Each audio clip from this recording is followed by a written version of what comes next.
Hello and welcome to the Empathy Podcast. This podcast seeks to explore the minds of those who not only understand or experience empathy, but of those who wish to take action, build, and practice empathetic behavior through conscious decision and responsible lifestyle choices. So if that sounds like something you might be interested in, this podcast might be just for you. So sit back, relax, and use what you were born with, empathy. Hello, welcome to the podcast. We're sitting here actually in Los Angeles, and we're here with this super special individual. Her name is Sarah, and she is a professional animal communicator and a Reiki practitioner in Los Angeles. Others refer to her as a pet psychic, an animal whisperer, or a behaviorist. So it's a super fascinating conversation that we're going to have that we have not had at all on this podcast. We haven't had anyone that's talking about our pets and the behavior of our pets. So I'm so excited to get into that. But before we jump right into that, what I want to ask you right now is the first question. So what was it like when you first had your viral TikTok? And I'm asking that because the first place that I encountered you was on TikTok. I saw you on TikTok and I was like, dang, she's really growing. She's really speaking up for the animals, but it was in a unique way. Tell me a little bit about how you went viral and how that happened. So the first video that went viral, as a vegan, I'm a huge advocate of health and, using plants to keep yourself healthy. And so I do a lot of like juices and detoxes and stuff like that. And I post about it in a funny way. Like, I think comedy is a great way to get people to watch and get the information. Anyways, I'd taken this video of me doing an oregano shot with my mother and grandmother. And it was like such a cute video. I didn't really know, like I just put it on because I think my gran is so cute. And then I just woke up the next day and everyone was like obsessing over my gran doing the shot. And that was really cool because I realized like anything that you find funny, there will be other people on there that find you funny, And then I just went from there and like did similar stuff around like plant-based food, health, wellness, comedy, in that spectrum. And yeah. What do you find to be like the most effective thing that you share that like really maybe is effective for your message, delivering your message? Because there's some that just go really good, but like it was just funny, but there wasn't a specific message to it. Have you found any that work really well and deliver your message at the same time? It's a tough one because it's constantly changing. I think appearance is a big part to play because you're accessing a greater community. Like, it is the first thing that people notice. So there's definitely been ones where it's just like the way you look in a way, like, let's be honest. But also informational stuff, like where you can get vegan protein and using like the trending audio and stuff like that has been super effective. Yeah. Yeah, for sure. So what got you to start a TikTok? How did that happen? That's such a good question. I just heard about it and I was having so over Instagram for the longest time because it's so censored and you can be shadow banned, especially if you're talking about veganism. So when I heard that like TikTok is a platform that's not censored and you can't get shadow banned and things like that, and like there's so much more access, that's when I was like, okay, I'm going on TikTok because you can't like access people on Instagram anymore in this genre, So, and also the advertising, like Instagram, if you want to grow or make money off of Instagram, you have to invest money into advertising now and stuff. So there's like no opportunity for growth where TikTok isn't there yet. So it's super open.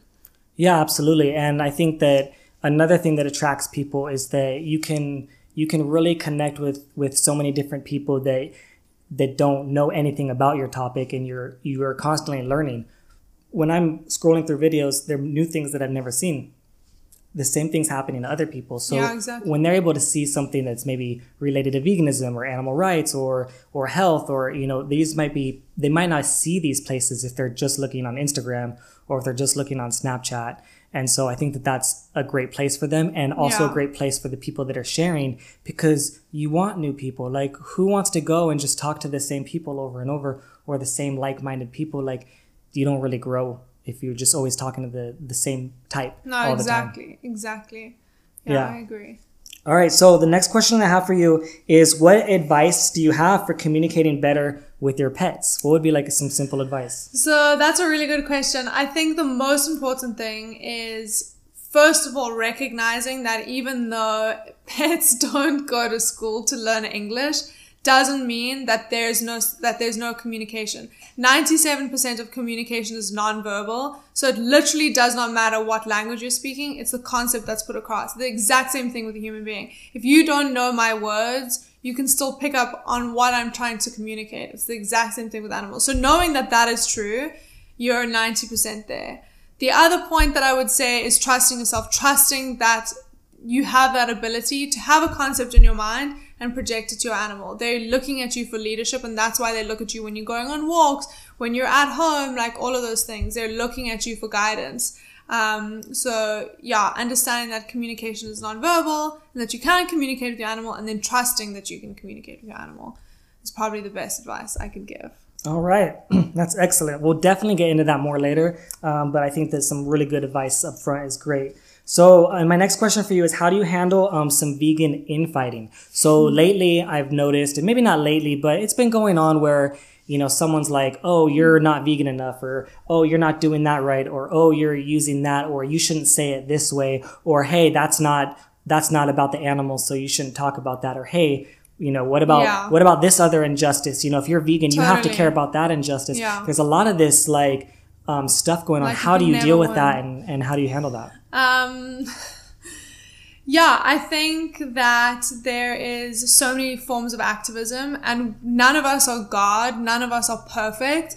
And the fact that, you know, there are many, no offense, there are many unconscious people that are just believe that they're here to just like work a 9-to-5 job and make money and like die. That's their story, right? And that's cool. But the fact that there are people that are like, oh, I work really hard to earn money to survive, but then I also spend my time on this earth trying to make a difference or making a difference, that in itself is amazing. So whether it's about veganism, BLM, like whatever it is, the fact that you've chosen your time on earth to do that is incredible. And I think that we should acknowledge that first off. Second off, there are many forms of activism. And if you are vegan, you know, not everybody wants to be shouted at a Whole Foods. Not everybody wants to chain themselves to Whole Foods. But some of us get into bed at night and we're like, oh, I want to substitute the meat in my burrito. And they're Googling plant-based options. And then some people's amazing recipes on Instagram come up. That is activism. That is having somebody substitute a plant-based meat. That is activism. And so it's funny you say that, because I had recently a little tiff on social media where somebody had basically said, during the whole riot thing, somebody had said that all white vegans in LA are hypocrites because they condemn you for not going to protest for animals or to pig vigils, but none of them are at BLM protests. And a lot of people were saying that's not true. We've been here. And also I think to say all white vegans is separating us once again. Like during that week of the riots, like the last thing we needed was more separation. And actually so many people of color were saying that's not true. White people have been standing in front of us defending us. Not all white people, but what about the white people that are? Basically, in a nutshell, I had responded and said, look, of course, we can all be doing more as white people, 100%. I think many of us, not all of us, many of us can acknowledge that. But if you are going to spend your oxygen on anything, why not spend your oxygen on acknowledging the white vegans that are there instead of 2 random white vegans that aren't, you know? That, like, why do you want to separate us, and why do you want to put yourself on a pedestal and make yourself the only white vegan that's there when it's not true? Basically, then I had asked somebody if I could attend. On this thread, I had said, hey, and are you going to the protest tomorrow? I would love to join you. And this person that had made this post saying that all white vegans are hypocrites responded to that and said, P.S. nobody wants to attend a protest with you. And, you know, I thought, first of all, that was very hurtful because I was like, whoa, am I such a bad person that somebody would say something like that? But second of all, here is a white female vegan saying all white vegans are hypocrites. Then a white female vegan asks, can I attend a protest? And you say nobody wants to attend a protest with you. That is such vegan infighting, and it's so hypocritical. So what is your message then? And there's a lot of that happens. So for the most part, I just ignore it. But there are some times where it's like, this is bullshit.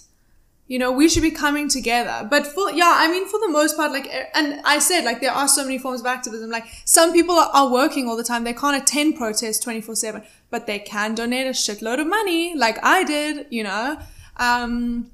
So never just judge a book by its cover. If I'm not at a pig vigil every Sunday, it doesn't mean that I'm not doing anything. The fact that I'm choosing a plant-based meal every day is activism enough, you know.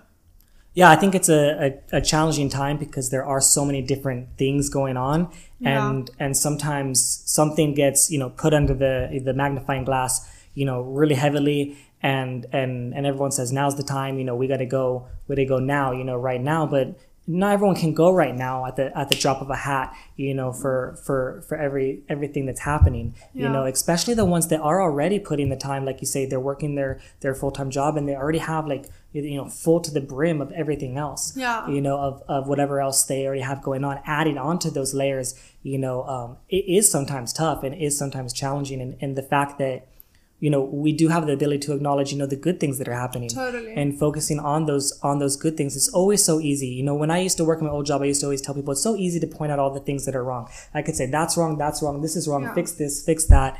And I said, but that's not going to help you or teach you or anything. You know, focus on what's good and what's going right is I think the best method. And I think that you talk about that when you're talking about, you know, training a dog. And I'm not comparing the people to dogs or anything, but there's a lot of similarities. Yeah, you know, positive reinforcement. And also, like, especially with social media and how everybody has differing opinions, things aren't always as they seem. So, I mean, we've seen that in mainstream media. Things are never as they seem, first of all. So let's not jump to conclusions ever. First, find out the information. But also, can you imagine the morale if people started using their platform to say, oh my God, look at all of these people of different colors coming together, instead of being like, there are, you know, like, why do you want to separate us? And activism, like, what is activism? It's doing something to make something better, right? So why would you if you are an activist, why would you use your platform to continue to criticize? That's not making it better, especially when you're criticizing the people that are in the same line of activism as you. Yeah. So how do you help it, and how do you solve it? Like, how do you deal with it? Like, that happens, and then how do you move forward? Is it something I block this person and I move forward and I put it in the back of my mind? I help educate this person, you know? And then there's always the question of, do I have time for this? Sometimes it's like you're flooded. And some people that don't get flooded with messages don't understand what flooded with messages is like. You literally physically can't read them all if you tried. Like, if you sat down and did nothing all day, you didn't eat, you didn't drink, you didn't sleep. No, literally. You still couldn't answer all the comments. I wish that people could see some of our requests. Like, it takes forever to go through it, and I'm grateful for it. But we're only human. And I think there's an opportunity to have a conversation, which I try to do in that instance. But sometimes there's just, like, no room for conversation. At that point, you have to move on. And also, I think realizing, like, in every activist community, you know, everybody has an ego. And so some people are doing it in order to feed their own ego or their own narrative or whatever it is. And some people are doing it selflessly. And so I would just say that liken yourself to the people that you aspire to be like or want to be around more. Like, you can't control everybody else. But I would say be very aware of, like, the opinions that you're sharing. And for me included, like, I also have to double think about everything I post, because it could come off as ignorant. So yeah, I think it's all a choice, what you invest your time in.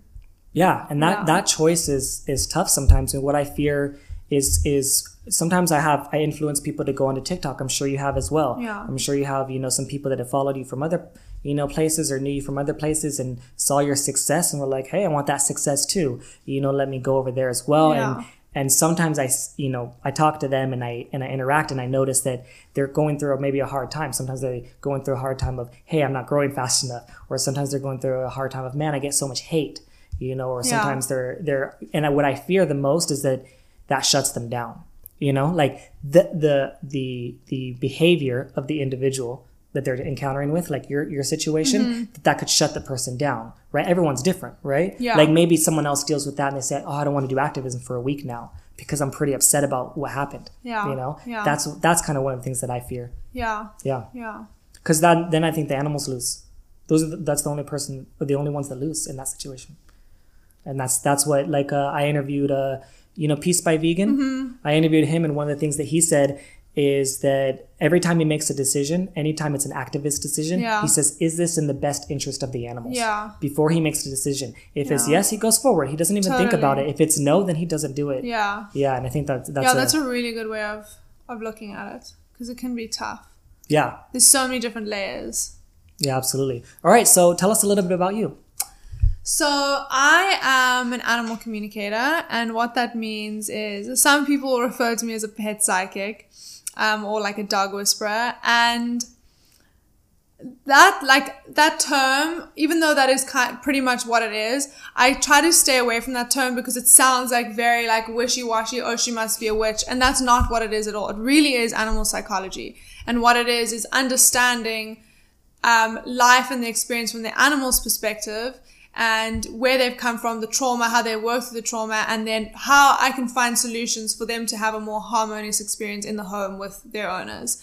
So a lot of it is working with animals that have been abused, rescue animals, the same way that you would have if you had a dog that was adopted, or rescued and they were severely abused when they were young. Or if you had a child that was severely abused and then you adopt them or foster them. And knowing that they have experienced trauma, how do they now perceive their new reality or their home based off of their trauma and their past experiences, and then moving on from there. So yeah, that is exactly what I do with animals. So how would you say that relates to animals that you eat? Because sometimes people have a disconnection between the animals in their home and the animals in their plate. And more people are connecting to the animals in their plate and the animals in their home and not seeing a difference. So how do you think that role and what you've learned played into not eating animals? So it's very clear to me that all animals, whether dog, pig, cow, whatever, all have sentience. We all know that every single animal has the capacity to have a maternal instinct, a paternal instinct, to experience fear, to experience love, to experience joy. So knowing that, we now acknowledge that they are sentient beings. We can prove that across the board, whatever animal it is. So knowing that a cow can experience the same fear that a dog can experience, that is, for me, all I need to know. And so at what point did that lead? Did you see maybe a connection to the food that you eat? Yeah. At what point did that happen? Yeah, so I grew up around a lot of animals, and I was rescuing animals, rehabilitating animals, and I was very aware of, how this horse perceived the world and whatever. And I would be spending my days with these animals, helping them have a better experience. But then I would go home and drink milk and have an ostrich steak, which is like what people in South Africa eat. And I always thought that eating animals was quite strange. Like, I didn't really enjoy it and I thought it was weird. But then at some point I felt like it was very hypocritical. Everybody knew me as this girl that loved animals. But no one realized like how hypocritical it was to say I loved animals, but then I would also eat them. Like, that to me is very strange. So it was like, but at the time, I was only probably like 10 or 12 years old. I didn't know what veganism was. You never heard that word in South Africa. I lived in like a farm in South Africa for a while. Like, nobody would have ever said that word. But when I heard the word vegan, I was like, oh, I didn't even know that existed. And also, you're never educated on what happens in the dairy industry, by the way, or the egg industry or whatever.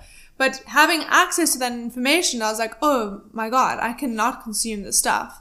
And then especially with what I do professionally, how am I supposed to access and work with the feelings and the sentience of animals on an energetic level if I'm consuming them? It makes no sense.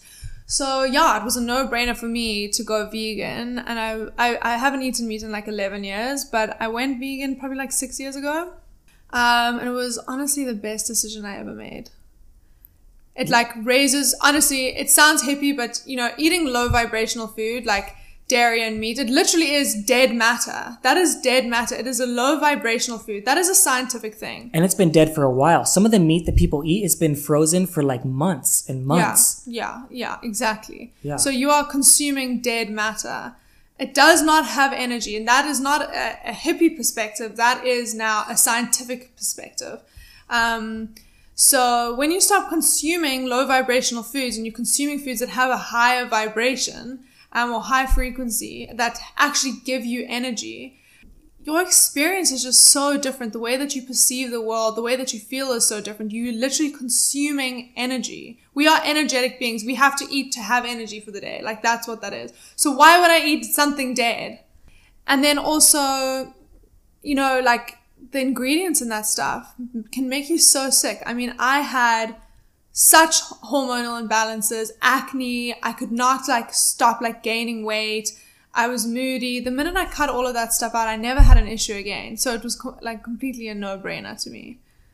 Yeah, absolutely. And then at what point did you say, because I know everyone's journey is different. Like some people go, hey, I went vegan for me. This is just for me. Like when I went vegan, it was just for my health. I didn't really care about the animals at the time. I cared enough to be like, I'm definitely not harming them. That's for sure. But I wasn't really standing up for them, so to speak, until for me personally, 6 months later. So at what point did you start getting maybe active? Where you're like, I want to communicate this to people and I want to share this to people. Yeah. I mean, I think naturally for me, I had been doing that since I was young anyway. So I always felt like this compelled sense to like really shout at people that were mistreating animals. Like that was what happened as a child. I had a huge issue in high school where I was like defending this bearded dragon, and I have got in so much trouble for it. And like, you know, like that has never been an issue for me. And from a young age, I was aware, and the health thing came afterwards. I didn't go vegan for my health. I went vegan for the animals. But then like a couple weeks in, I was like, oh, whoa, I was not expecting to feel this way, you know? But it's interesting. There's been people that have come into my life that were complete meat eaters and then found out, like watched What the Health, and they were like, oh my gosh, I have to go vegan. Like I'm going to feel so good. I'm going to look so good. Went vegan for the health. And then like you said, a couple months later, they're like, I can't believe that they do that to mother cows. Like I'm going to defend them till I die. You know, it's something I think energetically that you start receiving this information and like literally vibing with it. And you're like, oh my gosh, I cannot ignore this. Yeah. So what would you say are some of the ways that you are speaking up for animals now in your day-to-day life? Yeah. So, I think teaching people that animals experience and process trauma the exact same way we do is a big eye-opener. People don't really think about that. People don't think, okay, my dog was abused as a child by the man in the house. So now this dog has a perception of a paternal figure in the home the way that a child would. Like, why do you take an abused child to a psychologist? For the psychologist to understand the psyche and how they perceive the world now. Exact same thing with dogs. So that's a huge thing for people to realize, like, oh my gosh, I actually have to look at it from such a psychological and emotional standpoint, because that's literally what it is. And you can't unsee that. Once you understand that, like, my dog is processing trauma the way that a child would, people start thinking of animals in a different way. And then also on my Instagram, like, I get to talk about the experiences of these dogs and whatever animal, and then talking about the feelings and the perspectives and how they perceive their home and the dynamics and the mother and the father, and that all animals have different experiences. Then also the way that animals pass and the process of passing. that is a lot of activism. And then also attending when I can, obviously not now with COVID, but attending, you know, different protests, pig vigils is a huge thing. Anybody that wants to deepen their activism needs to attend a pig vigil or a cow vigil or a chicken vigil, any vigil. You can never unsee that. Yeah, you and know? for those that maybe aren't aware of a vigil, but a vigil is basically a place where you will bear witness to the animals before they go into a slaughterhouse. Mm-hmm. So what happens is when you see meat or dairy or eggs on TV, there's a lot of parts that are cut out. But then there's other parts that are, like, aren't even really filmed either, like that just like aren't filmed, right? And that process of like in the truck to the slaughterhouse is the part that is just not filmed. Like, how could you film that? So activists will go out and film that and share some remorse and share some compassion for the first time in these animals' lives. So for people that don't know what vigils are, often they get water, but it's a time to kind of, you know, say sorry and you know, and say goodbye before they're. And I mean, let's, like, for example, a pig vigil. These pigs travel, like, how many are in a truck? Like hundreds, right? Sometimes there are 3 levels, okay? Metal trucks. There is no bedding on the floor. There's no water, nothing. They travel in these metal trucks from further than Palm Springs. They can travel hours and hours in the sweltering heat. The minute that they arrive at the slaughterhouse. So, for example, Farmer John's slaughterhouse slaughters 10,000, a minimum of 10,000 pigs a day, okay? It used to be 8,000. It's now 10,000. So there's 10,000 pigs arriving a day, Monday to Friday. So that's 50,000. They've been traveling. The minute they get there, they are sunburnt. They have blisters. These animals are covered in abscess, cancer, all types of things, you name it. They have feces, urine. They have not blood, received water. They've never received wounds. love because they're just, you know, a product. And then, that part they don't see. And by the way, just a small tidbit, even if they are, you know, raised humanely or grass fed or whatever it is, they're not slaughtered in the farm that they are raised. They are slaughtered at the same slaughterhouse as every other pig. So let's not forget that. It's very important. Humane slaughter, there's no such thing. These pigs are now gassed for the most part at Farmer John's. It's the largest slaughterhouse in California, I think, actually. So now these pigs have never received, you know, love or acknowledgement. So here we are, and I was very scared to go the first time. It took me a long time because I was like, what am I going to experience? Because we are both sentient beings, the pig and the human being have a capacity for sentience, right? So here I am offering you water and showing you love. You see, like I want to cry every time I talk about it. You see, even the most unspiritual person can see the change in this animal, what is going on in their eyes, their eye contact, what they're saying. It will change you forever, and you realize, oh my God, that small act of kindness makes the world of difference. The world of difference. And that's why you keep going back, because you know that it makes a difference. And then they're trucked in and you hear them like screaming. You hear, you know, it's a mess. But knowing that that little act of kindness made such a difference is so worth it. And then, you know, as harsh as it is, I don't want to like say that I'm like God or anything. I'm like very far away from being anything close to God. But based off of the work that I do with animals that pass, it is extremely beautiful where they go. What they show me. It is the most, like, it is literally the definition of bliss. So knowing that they have to go through this extreme pain, but once they pass, they're actually like so lucky. Like sometimes I think I wish that it was me, because it's so beautiful where they go, that they are released from this pain, you know? So that's what I try and focus on. A lot of people, and it is hard. Like there's many times that I've sat on that curve and I've just cried, like, what the hell is this world? But you have to remember that that pain doesn't last forever, that they do go somewhere beautiful, and your presence there has made such a big difference.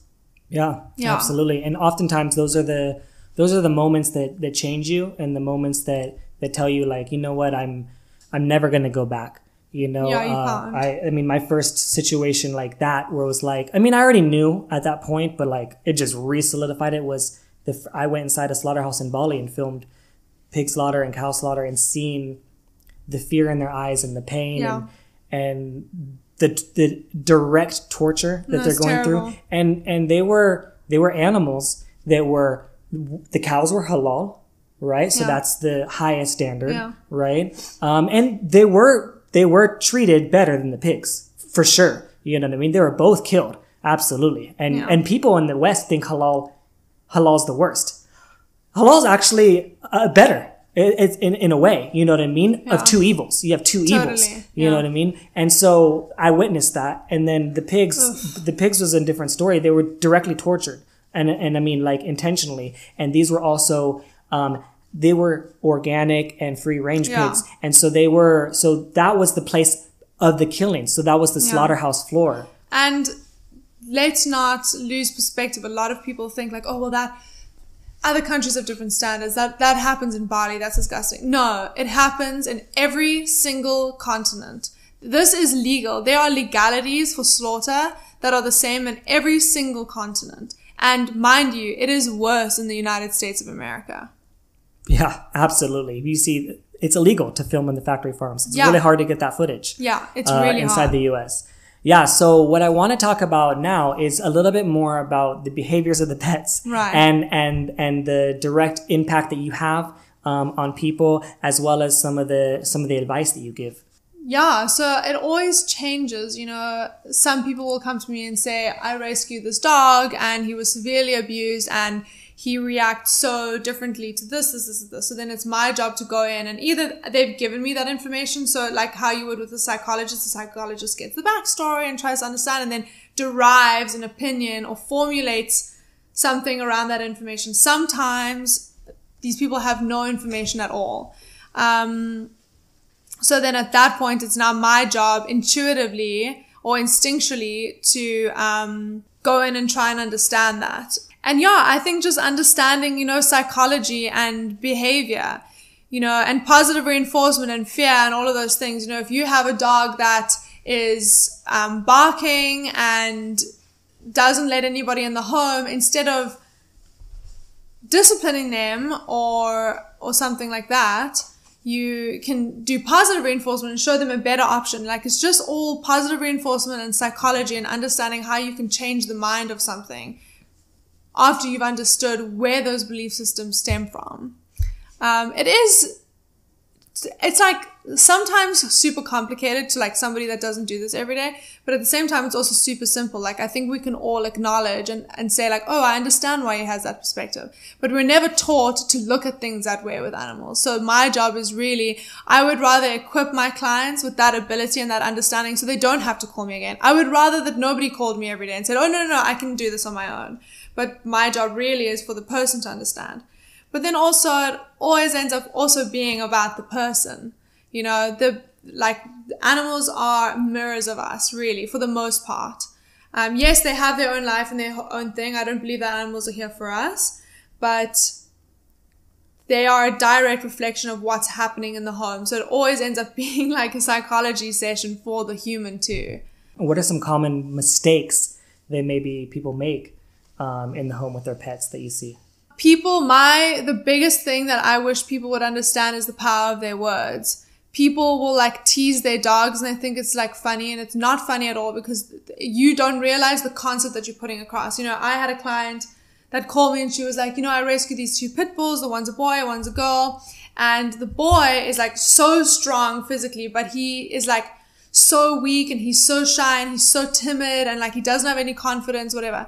So I go there and I'm like, oh my gosh, like, why does this dog, I like wrote it down and I said, like, this dog almost feels like he's not a man. He has no manhood. What is that about? Why does he feel like his sister is more of a man? And she was like, oh my God, that's so funny. I tell him that all the time. I tell him that the sister is more of the man in the house.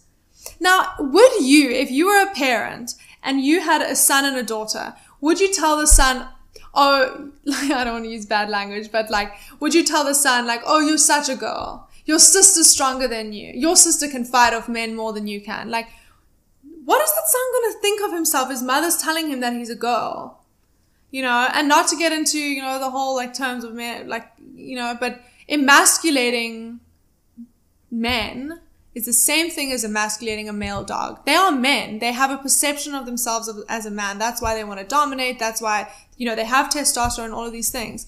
So the most important thing is the power of your words and always having positive reinforcement and showing the difference between good and bad, but never would say to your animal what you would say to your child, Have you seen any maybe mistakes that people do? Like maybe they think their dog is being bad and maybe they do some kind of punishment that is incorrect. Yeah. I'm a firm believer that it's never the animal's fault. It's the person's fault and the way that they've raised the animal. Now, of course, if you've newly rescued an animal and they have these really bad habits and behavioral habits and they're aggressive and whatever, of course, at that point, it's still not the animal's fault because they've come from a situation that's made them like that. So that's very important to know. But it's your job now to take that time to rewire this animal and show them the difference between good and bad. The only time that I would use like physical force, if any, is if a dog snaps at a person's face, right?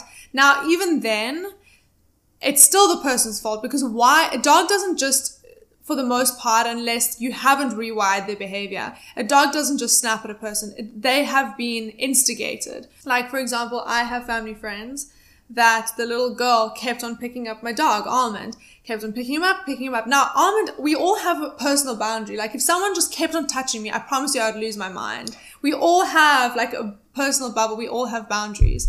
And that's the other thing is, like, as setting boundaries with your animals so they know that they're okay too and safe. Kept on picking up Almond, and I could see that Almond was, like, not comfortable, and then he started growling. Like, that is his way of communicating. I do not like this. I do not like this. I do not like this. I do not like this. And I said, you got to stop picking up Almond because one day he's going to snap. Do you hear him growling? He does not like it. He does not like it. And then eventually, after like this happening so many times, he eventually lost it and he like bounced at her and snapped at her. Luckily, he didn't bite her, like actually grab her face. But it actually wasn't his fault. It was the behavior and what she was doing to him, but still I did, just tap him on the bum because even though it was so frustrating for him, we can never let it get to that point for his safety too and the safety of the child, but knowing that it's actually, if your dog behaves badly, it's actually your fault, not the dog's. Yeah. So currently people will reach out to you and they'll seek out your advice and then you have consultations with them and work with them as clients? Yeah. Essentially, yeah. Yeah. Every single day. Yeah. Yeah. And it's all different. And what kind of places of the world are you interacting with people? It's so funny. I think because of social media, I have people all over the world. So it can get challenging because of time differences and stuff. But yeah, it's interesting where there's countries like Kuwait. Like I would have never imagined that I would have someone from there that acknowledged the sentience of animals, There's a community. I lived in Kuwait for 2 years. That's crazy. And yeah. there's I have videos on my YouTube of a picnic we had with 80 of us. That's amazing. There's like 80 vegans in Kuwait. That's and like amazing. in a big picnic is really cool. Yeah, you don't realize that so yeah, it's all over the world. All over the world. That's so cool. But obviously the clients that I go to in person are in America, yeah, of course. So is there anything else that maybe you want to share or maybe something that you don't want people to forget from this podcast? Yeah, I think like a lot of people that go vegan, it's more motivational to go vegan for their health. Like, yes, it's very nice to say I love animals and I want to protect them, but it's more motivational to know, oh, I'm going to feel good after this. I'm going to lose weight. I'm going to like look better, whatever it is, So what I would say is like thinking of that and thinking of why you should choose a whole food plant-based diet over a meat or dairy diet. A lot of people will not agree with this, but I once watched this video where this guy had like put this kidney bean in soil in like a glass container. And he'd filmed the process, and the kidney bean like grew a little sprout and then a root and grew the stem and grew these beautiful leaves and then grew this flower. And it was like this whole thing, all of that information and energy from that one bean. Now, energetically and from a spiritual standpoint, I can't slice off a slither of beef and put it in the ground and all of this energy and information will just sprout and give me more life. You literally do not get life from dead matter. So know that when you're consuming this meat that takes at least 7 days to get through your system, know that you're not giving yourself life. If you want to experience life and feel vibrant, you need to consume vibrant foods. And you will not feel sorry for doing that. You will be so glad that you made that change. Yeah, absolutely. So how can people maybe, if someone's inspired to do something that you're doing, or something similar, how could they do it? In terms of animal communication? Yeah, I mean, you can reach out to me. I'm actually about to put out a course that people can, purchase and do it on their own. And then they have a bonus call with me and coaching. But also, researching it. Like, I have really informational stuff on my Instagram TV. And I do a lot of lives talking about it, and research it for yourself. And I would also look into the different energy centers in the body and the difference between the energy centers in a human being and an animal.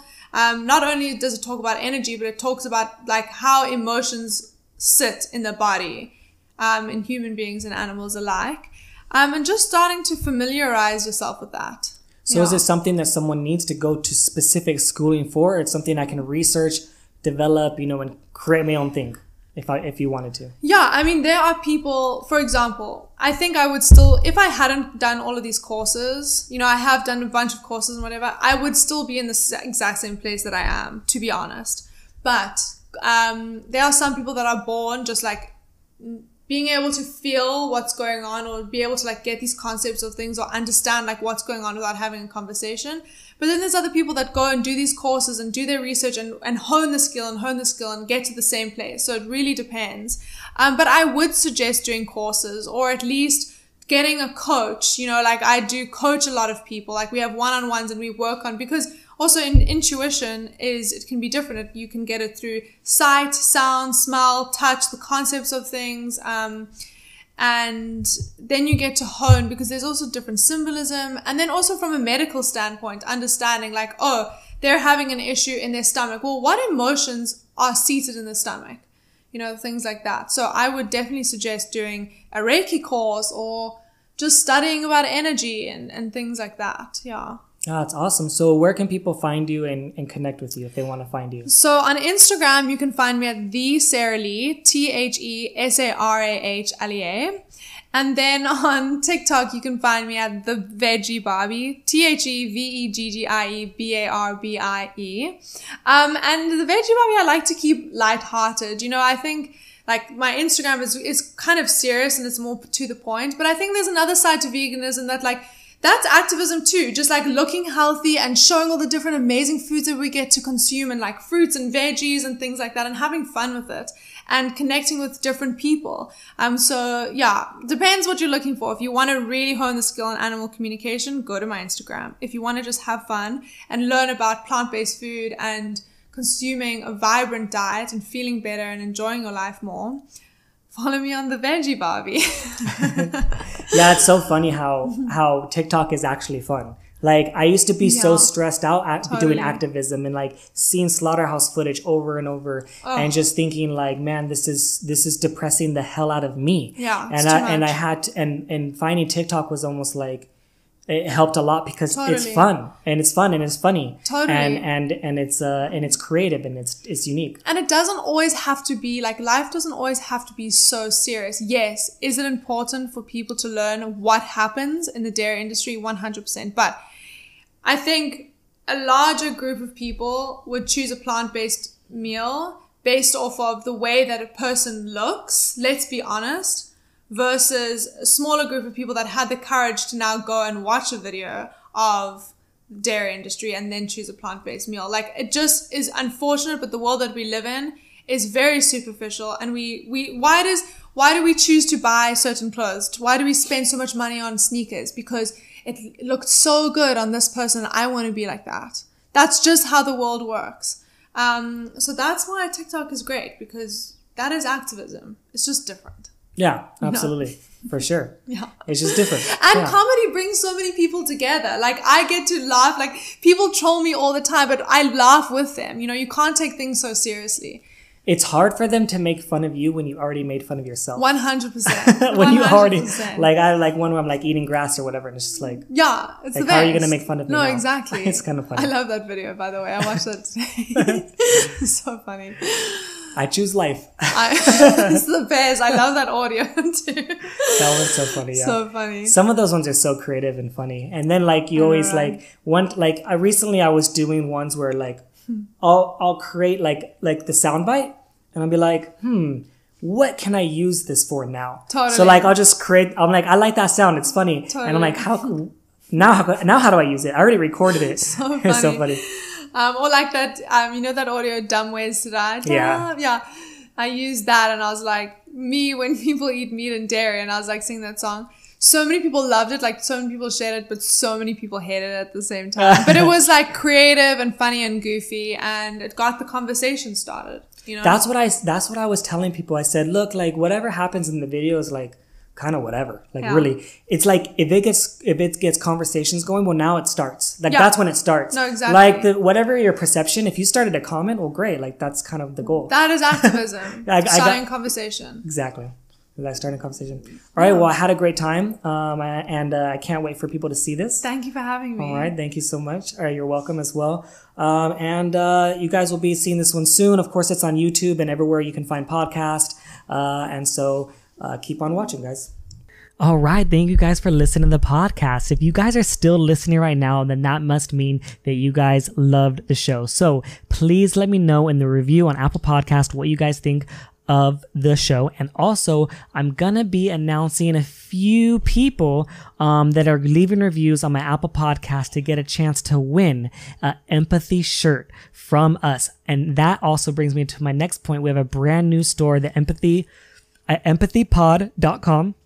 You can buy one of our empathy shirts. We have a few different types. I plan to have 5 out soon, some hoodies, some hats. So you guys will get a chance to see that at empathipod.com. So that's the one thing that I want to say.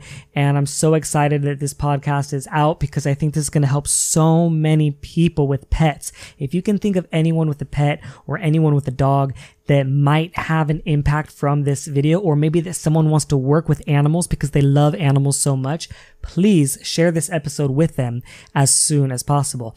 Anyways, thank you guys for listening to Empathy Podcast. I'll see you guys soon.